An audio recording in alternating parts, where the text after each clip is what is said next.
దగ్గర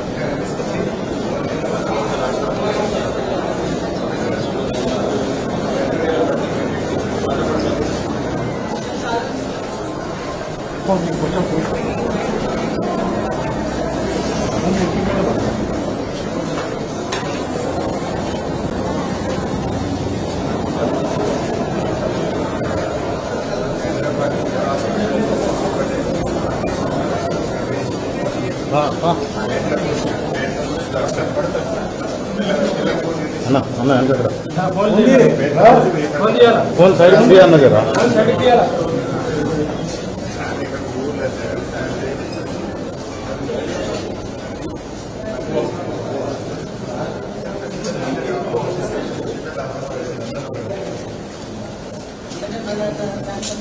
hello brother phone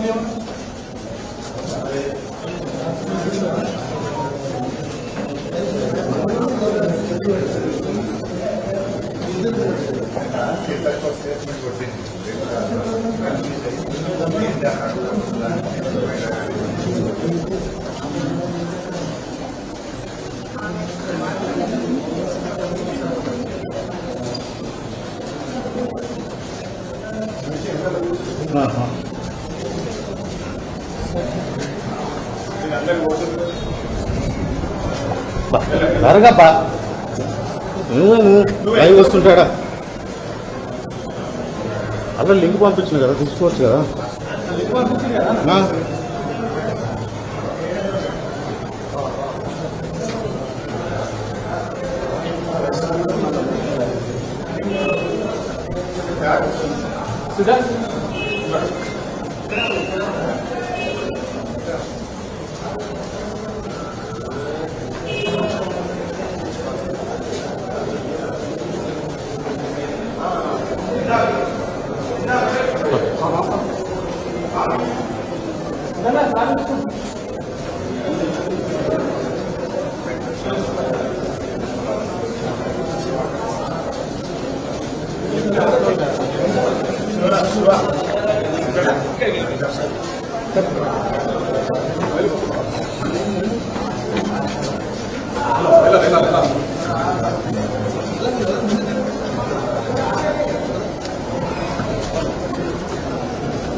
madam की madam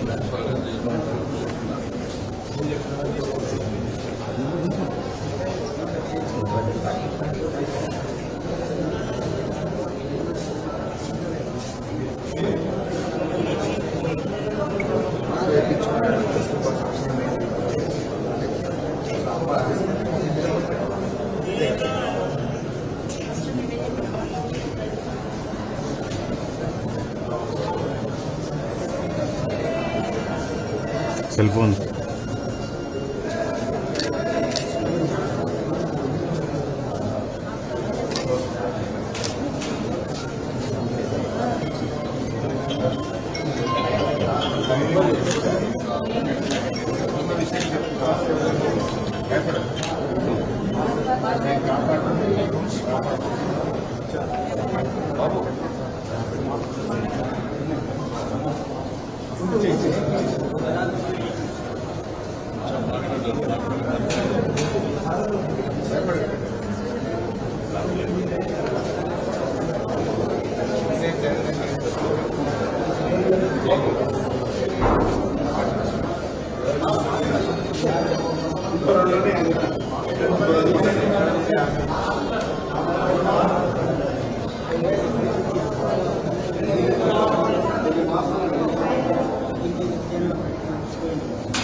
cell వస్తున్నాను కదా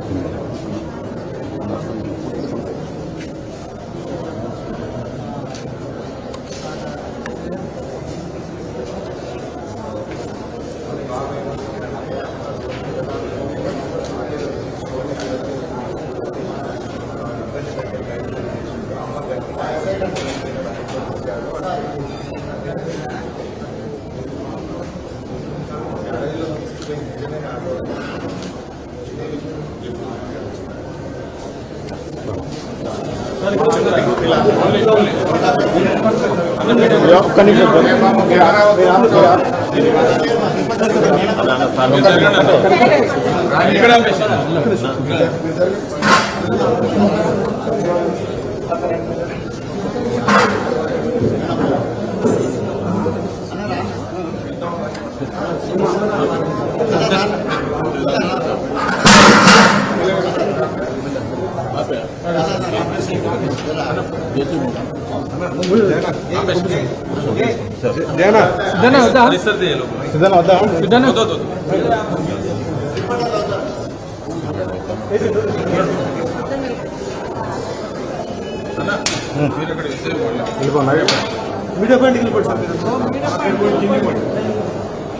ఏ సంఘటన అయితే జరిగిందో నిజంగా సంఘటన బాధాకరం. అందరం కూడా ఖండించాల్సిన సంఘటన. నిజంగా ఆవిడని చూస్తే అసలు మొహం మీద అంతా కూడా ఒక 30-40 కుట్లతోని, బాడీ అంతా కూడా షోల్డర్ మీద అక్కడంతా కూడా కుట్లతోని జీవత్సంలో కనిపిస్తూ ఉంది.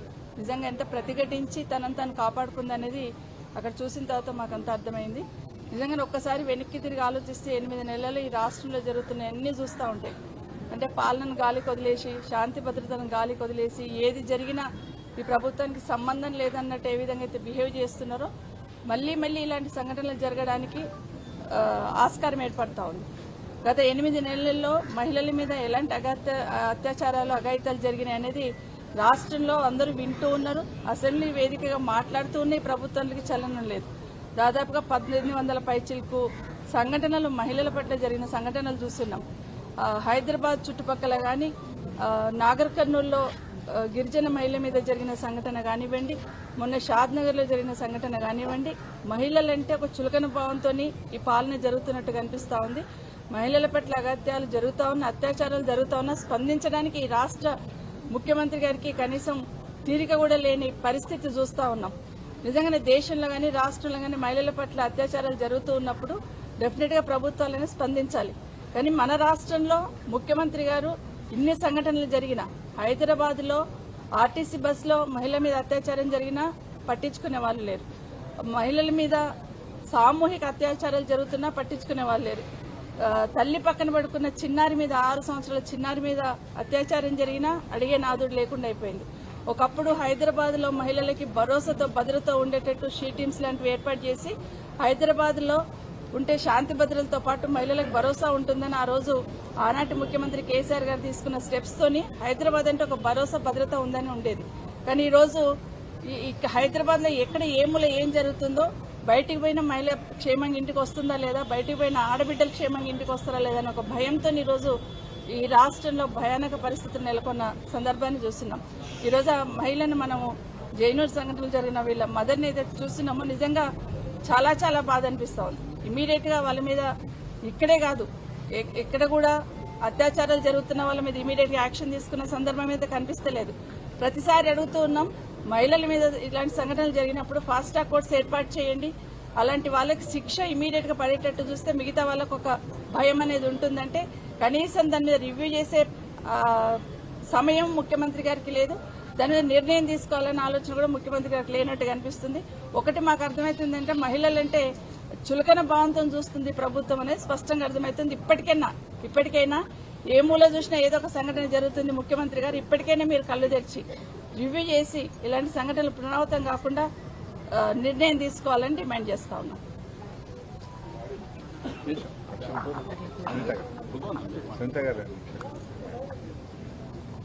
జైనూర్ ఆదివాసీ మహిళ పైన జరిగినటువంటి దాడిని గాని అగాత్యాన్ని గాని బీఆర్ఎస్ పార్టీ తీవ్రంగా ఖండిస్తూ ఉంది.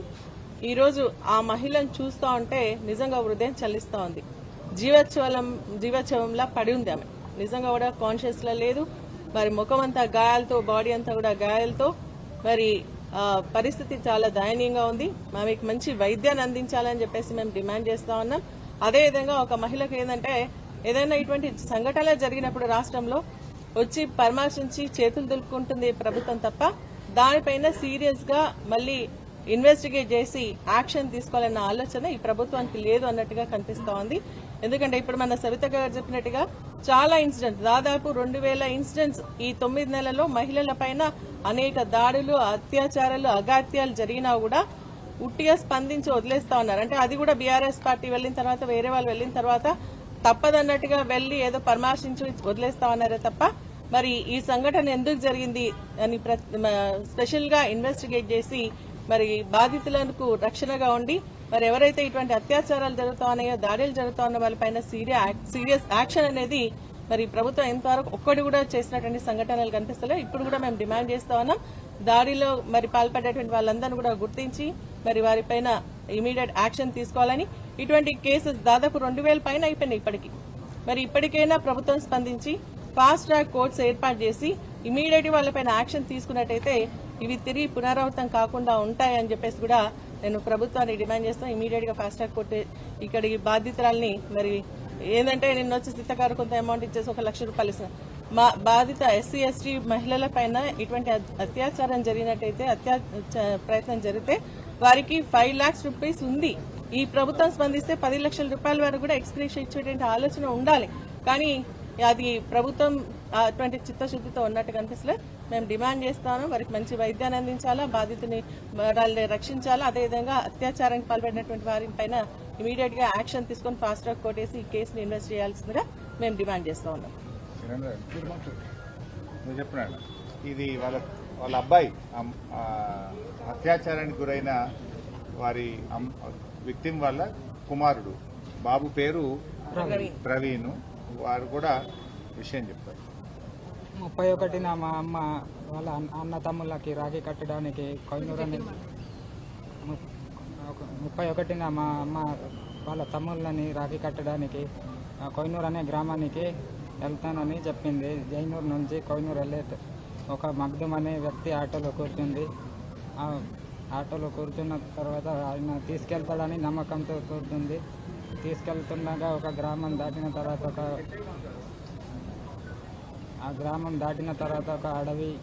అడవి ఉంది. ఆ అడవిలో చెట్టు పొదల్లో తీసుకెళ్లి మా అమ్మని అత్యాచారం చేయడానికి ప్రయత్నించాడు. అప్పుడు మా అమ్మ అప్పటికే అరిసింది, కేకలేసింది. అక్కడ ఎవరు లేకుండే అయితే బండరాయితో కొట్టిండు. అట్లనే స్పృహ కోల్పోయింది.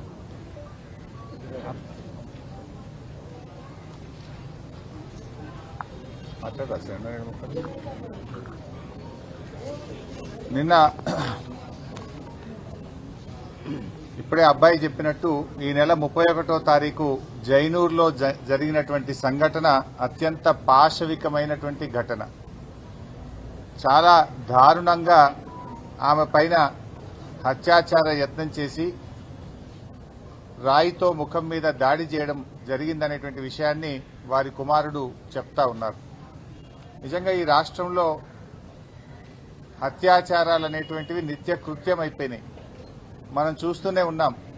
మొన్న ఈ మధ్య నాగర్ కర్నూలులో చెంచు మహిళ పైన అత్యాచార యత్నం జరిగింది.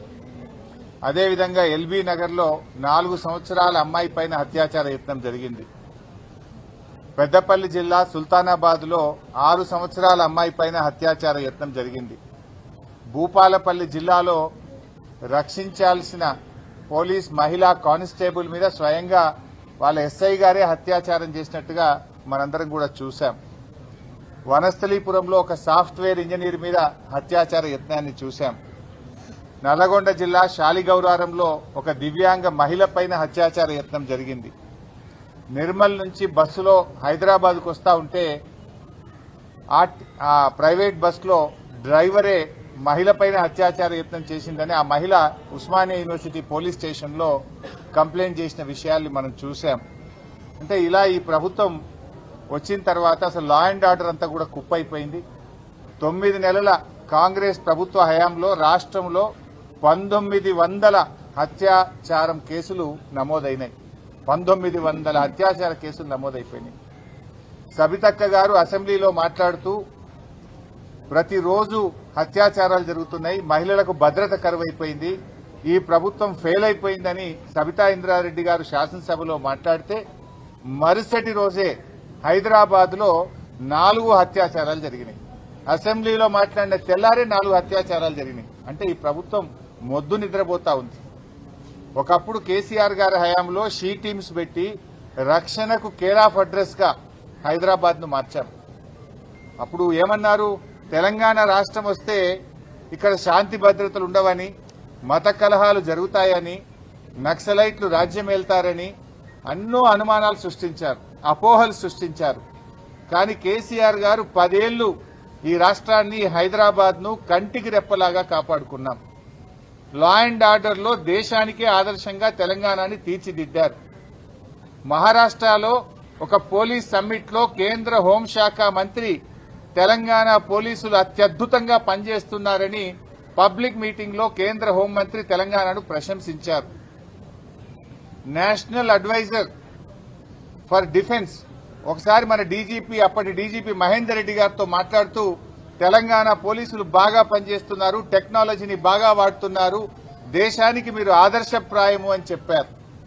అంతేకాకుండా గ్లోబల్ సమ్మిట్ లో 2022లో పోలీస్ గ్లోబల్ సమ్మిట్ లో అహ్మదాబాద్ తర్వాత, గుజరాత్ తర్వాత తెలంగాణ రాష్ట్రం హైదరాబాద్ సేఫెస్ట్ సిటీ అని, చాలా క్రైమ్ రేట్ తక్కువగా ఉందని, అద్భుతంగా పనిచేస్తుందని గ్లోబల్ సమ్మిట్ లో కూడా తెలంగాణను ప్రశంసించడం జరిగింది. కానీ ఈరోజు ఏం జరుగుతా ఉంది, రాష్ట్రం ఎటుపోతా ఉంది, హైదరాబాద్ బ్రాండ్ ఇమేజ్ ను దెబ్బతీస్తున్నారు. పత్రికల్లో పతాక శీర్షికన ఈ నగరానికి ఏమైంది అని వార్తలు వస్తా ఉన్నాయి. ఒక్కొక్క రోజు 4 మర్డర్లు, 4 అత్యాచారాలు జరుగుతా ఉన్నాయి హైదరాబాద్ లో. రాష్ట్రం దెబ్బతింటా ఉంది, రాష్ట్ర ప్రతిష్ట మసకబారుతా ఉంది. ఈ రోజు ఈ ప్రభుత్వం వచ్చిన 9 నెలల కాలములో 1900 అత్యాచారాలు, 2600 హత్యలు, 230 స్మగుల్డ్ వెపన్స్ సీజ్ చేయడం జరిగింది.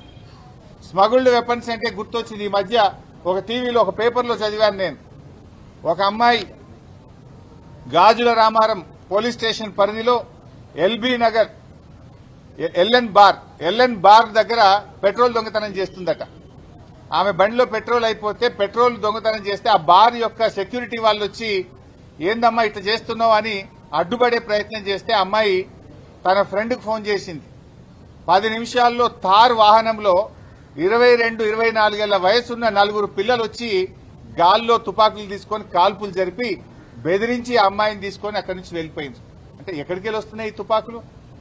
ఒకప్పుడు బీహార్లో ఉండే ఈ నాటు తుపాకులు ఇవాళ తెలంగాణలో నాటు తుపాకులు రాజ్యం వెళ్తున్నాయి.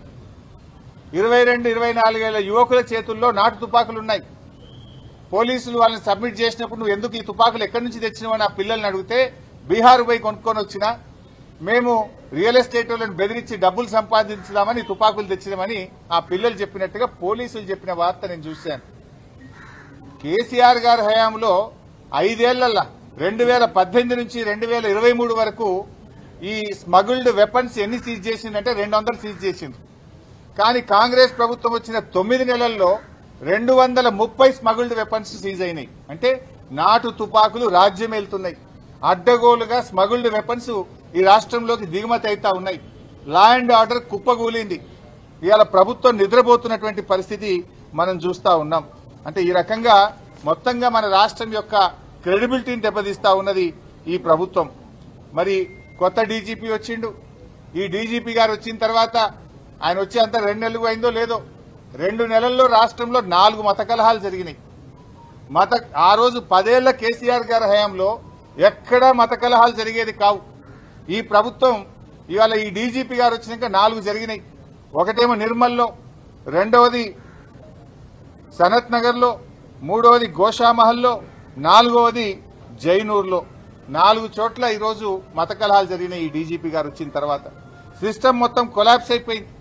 ఇలా నేను వ్యక్తిగతంగా ఎవరితో మాట్లాడతలేను. సరి అయిన అధికారిని సరి అయిన స్థానంలో పెట్టాలి. మా మెదక్ జిల్లాలో లా అండ్ ఆర్డర్ ప్రాబ్లం వచ్చి మత కలహాలు జరిగినాయి ఒక 2 నెలల క్రితం. జరిగితే అప్పుడు అక్కడున్న ఎస్పీ గారు బాగాలేరని, డీఎస్పీ గారు బాగాలేరని, వాళ్ళ ఫెయిల్యూర్ వల్ల జరిగిందని వాళ్ళని ట్రాన్స్ఫర్ చేసిండ్రు. ట్రాన్స్ఫర్ చేస్తే ఎక్కడికి చేసిండ్రు? మెదక్లో మత కలహాలు జరిగినాయని లా అండ్ ఆర్డర్ లో ఫెయిల్ అయిందన్న ఎస్పీని తెచ్చి హైదరాబాద్ ఈస్ట్ జోన్ డీసీపీగా పోస్టింగ్ ఇచ్చిండ్రు. అంటే మీరు అవార్డు ఇస్తుండ్రా, ప్రమోషన్ ఇస్తుండ్రా, పనిష్మెంట్ ఇస్తుండ్రా? అంటే మీరు సరిగ్గా పనిచేయడం లేదు. ఈ విషయాలు ఇవన్నీ కూడా చాలా ఆందోళనకరంగా ఉన్నాయి. అందువల్ల మేము కేంద్ర హోంశాఖను కూడా కోరుతా ఉన్నాం. ఈ రాష్ట్రంలో మహిళలకు భద్రత కరువైంది. ఇవాళ లా అండ్ ఆర్డర్ కొలాప్స్ అయింది. కేంద్ర హోంశాఖ జోక్యం చేసుకోవాలని, కేంద్ర ప్రభుత్వం స్పందించాలని చెప్పి కూడా మేము కోరుతా ఉన్నాం. జాతీయ మహిళా కమిషన్ కూడా స్పందించాలి. ఇవాళ రోజు మహిళలపై అత్యాచారాలు నిత్య కృత్యమైపోయినాయి ఈ రాష్ట్రంలో. జాతీయ మహిళా కమిషన్ కూడా స్పందించాలని చెప్పి కూడా మేము ఈ సందర్భంగా కోరుతా ఉన్నాం. డయల్ 100 పనిచేస్తలేదు. గతంలో డయల్ 100కి ఫోన్ చేస్తే 5 నిమిషాల్లో 10 నిమిషాల్లో పోలీసు వాహనం వచ్చేది. ఈ మధ్య మనం చూసాం నాగర్ కర్నూలులో ఒక రైతు డయల్ 100కు ఫోన్ చేస్తే 40 నిమిషాలైనా పోలీసు వాహనం రాలేదు. 40 నిమిషాలు కొడుతూనే ఉన్నారు అతన్ని. చివరికి ఆయన ప్రాణం పోయింది, ఆ రైతు ప్రాణం పోయింది. డయల్ 100 కూడా పనిచేయని పరిస్థితి వచ్చింది. ఇవాళ ఏం చేస్తున్నారు? అసలు పోలీసులు ఏం చేస్తున్నారు అంటే ఈ ప్రభుత్వం ఏమైందంటే పోలీసులను తమ పని తాము చేయనీయట్లేదు. పోలీసులను ఇతర కార్యక్రమాలకు వాడుతా ఉన్నారు. మాకు వరద సాయం అందలేదని ఖమ్మంలో వాళ్ళు సోషల్ మీడియాలో పోస్టులు పెడితే ఆ వరద బాధితుల మీద కేసులు పెడతారు. వారికి సహాయం చేయడానికి బీఆర్ఎస్ ఎమ్మెల్యేలు వెళ్తే మా మీద దాడి చేస్తారు. జర్నలిస్టుల మీద ముఖ్యమంత్రి గారి స్వగ్రామంలో దాడులు జరుగుతూ ఉంటాయి. ప్రశ్నిస్తే అక్రమ కేసులు పెడతారు. అంటే మీరు ఇలా దబాయించులు, అక్రమ కేసులు, ఇతర పనులను పోలీసులకు చెప్పి నిజంగా పోలీసులు చేయాల్సిన పనిని పోలీసులు చేయనీయడం లేదు. ఇదే పోలీసులు కదా, ఇదే పోలీసులు దేశంలో తెలంగాణ పోలీసు అత్యుత్తమంగా తీర్చిదిద్దింది ఇదే పోలీసులు కదా. ఆ పోలీసులను మీరు పని చేయనీయడం లేదు. పోలీసులను ఇతర కార్యక్రమాలకు వాడడం వల్ల ఇవాళ రాష్ట్రం యొక్క వ్యవస్థ దెబ్బతింటుంది, రాష్ట్ర ప్రతిష్ట దెబ్బతింటుంది. ఇది అంతా కూడా ముఖ్యమంత్రి గారి ఫెయిల్యూర్. ఈరోజు ఈ ముఖ్యమంత్రి గారు వరద విపత్తు సహాయం చేయడంలో ఫెయిల్ అయిపోయింది, వరద నిర్వహణలో ఫెయిల్ అయిపోయింది, లా అండ్ ఆర్డర్లో ఫెయిల్ అయిపోయింది, రుణమాఫీ చేయడంలో ఫెయిల్ అయిపోయింది, విద్యా వ్యవస్థను నడిపించడంలో ఫెయిల్ అయిపోయింది. మొత్తంగా ముఖ్యమంత్రి గారు ఫెయిల్ అయిపోయింది. ముఖ్యమంత్రి గారి దగ్గరనే హోంశాఖ ఉంది. ఆయన నిర్వహించే హోంశాఖ ఇవాళ ఎట్లయిపోయింది? రోజు 2 హత్యలు 4 మానభంగాలు అన్నట్టు అయిపోయింది రాష్ట్రం. ఇదా మీరు నిర్వహించేది? ఇదా మీరు ప్రతిష్ట చేసేది? ఎంతసేపు ప్రతిపక్షాలను చేసుడు, మా మీద అక్రమ కేసులు పెట్టుడు, మా ఎమ్మెల్యేలను వేధించుడు, ఎమ్మెల్యేల ఇళ్లకు పోయి కండువాలు కప్పడం మీద బిజీ ఉన్నావు తప్ప పాలన గాలి తొదిలేసింది ముఖ్యమంత్రి గారు. ఈరోజు ఇంకా బాధ కలిగేటువంటి అంశం, నిన్న ఎన్కౌంటర్లు జరిగినాయి. నిన్న ఖమ్మం జిల్లా, భద్రాచలం, కొత్తగూడెం జిల్లాలో ఎన్కౌంటర్ జరిగినట్టుగా ఈరోజు పత్రికలో చూసాం. 6 చనిపోయినట్టుగా. 10 ఏళ్ల కేసీఆర్ గారి హయాంలో ఎప్పుడన్నా ఎన్కౌంటర్లు జరిగినాయా? నిన్న ఒక పెద్ద ఆయన చెప్తా ఉండే, దశాబ్ద కాలంలో ఒక్క బుల్లెట్ చప్పుడు కూడా వినిపించలేదు. ఎటుపోతుంది రాష్ట్రం? ఏం చెప్పింది ఎన్నికల ముందు? మాది ప్రజాస్వామ్యమని, ప్రజాపాలనని. ఇవాళ ఫేక్ ఎన్కౌంటర్లు చేస్తున్నటువంటి పరిస్థితి కూడా కనబడతా ఉంది. కేసీఆర్ గారి హయాంలో ఫేక్ ఎన్కౌంటర్లు లేవు. కాంగ్రెస్ వచ్చింది, మళ్లీ ఎన్కౌంటర్ల సంస్కృతి తెచ్చింది. ఇలా మేధావులు కూడా స్పందించాల్సిన అవసరం ఉంది. ప్రజాస్వామ్యాన్ని ఖూనీ చేస్తా ఉన్నారు. పేరుకే ప్రజాపాలన, అంతా అక్రమాలే, అన్ని నిర్బంధాలే, అన్ని అక్రమ కేసులే ఈ రాష్ట్రంలో జరుగుతూ ఉన్నాయి. ఈరోజు మరి జైనూర్లో గిరిజన మహిళ పైన జరిగిన హత్యాయత్నం గాని, హత్యాచార యత్నాన్ని ఈ బీఆర్ఎస్ పార్టీ తీవ్రంగా ఖండిస్తా ఉంది. దీని మీద ప్రభుత్వం స్పందించాలని, ఆ కుటుంబానికి 10 లక్షల రూపాయల ఎక్స్గ్రేషియా చెల్లించాలని బీఆర్ఎస్ పార్టీ ఈ ప్రభుత్వాన్ని డిమాండ్ చేస్తుంది. ముఖ్యమంత్రి గారు, మీరు హైదరాబాద్లోనే ఉన్నారు కదా, ఇవాళ మహిళ హైదరాబాద్ లో గాంధీ ఆసుపత్రిలో ఉంది. కనీసం వచ్చి చూడ్డానికి నీకు టైం దొరకడం లేదా? నువ్వు ఆడికి పోయి ఇంద్రవెల్లికి పోయి పెద్ద పెద్ద మాటలు చెప్పొచ్చినావు కదా. మరి ఒక గిరిజన మహిళ, ఒక గోండు మహిళ హత్యాయత్నానికి గురై చావు బతుకుల్లో ఉంటే కనీసం పరామర్శించడానికి కూడా మీకు టైం దొరకలేదా? మీరే హోంశాఖ మంత్రి, మరి మీరే ఈరోజు గిరిజన శాఖ మంత్రి, మరి మీరు కనీసం పట్టించుకోవడానికి సమయం చిక్కడం లేదా అని నేను అడుగుతా ఉన్నా. మానవీయ పాలన అంటే ఇదేనా? కనీసం పరామర్శకు కూడా వాళ్ళు నోచుకోలేదా? ఇది ఏం పద్ధతి అని ఈరోజు మేము అడుగుతా ఉన్నాం. సో ఈ యొక్క సంఘటనలు జరగకుండా ప్రభుత్వం స్పందించాలని, భవిష్యత్తులోనైనా ఇప్పటికైనా పోలీసు వ్యవస్థకు ఫ్రీ హ్యాండ్ ఇచ్చి వాళ్ళ పనులను వాళ్ళని చేసుకొని ఇవ్వాలని చెప్పి కూడా మేము ప్రభుత్వాన్ని డిమాండ్ చేస్తున్నాం. నువ్వు రైతుది మాట్లాడతావా? తర్వాత మాట్లాడతావా? నీకు విషయం అయితే ఉంటే మాట్లాడేస్తా. మా మళ్ళీ ఒక నిమిషం మాట్లాడు.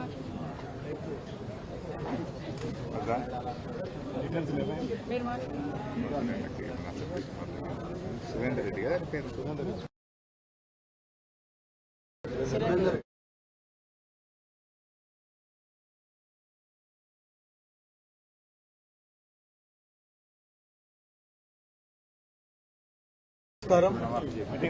ఈరోజు